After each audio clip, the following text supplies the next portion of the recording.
So you let your party level up. Good, and now you have to design encounters for them in the game of Dungeons & Dragons. Now, today we're going to set the scene a little bit to start this encounter. But first, I'm going to start by saying, roll dice, fuck ice. If you're not with human rights, get out of here. If you are, follow me for more tips and tricks on how to play Dungeons & Dragons. Now, back to the encounter. We're going to set the stage. We're going to set the stage with the party enters a room. They see a bunch of figures floating in the air. Everybody roll initiative. Now, when this turn starts, everybody is glowing in the room that is on the floor.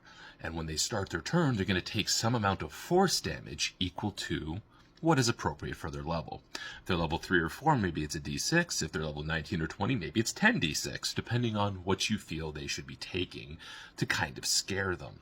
Because you're going to describe the force damage as it's slowly disintegrating them. Now, what they're going to do is there's going to be lots of areas on the floor that have a glowing space. When they enter the glowing space, it teleports them to another glowing space. And now they might think it's random, and you can sell it as it being random, but you're going to have either on the DM layer of your virtual tabletop or on the map, you're going to have a key in front of you that describes which spaces are which that allow you to teleport. And you're going to have it so that when they hit a space, they teleport to a specific space.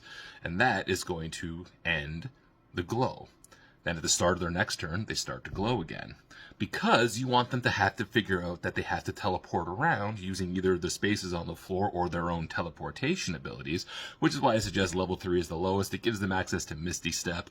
Not everybody's going to have it, but the ones that do would be able to use their own abilities to get around it, wouldn't be limited by the floor. The reason why I said floating enemies is because the floor will disintegrate any humanoid that is on it.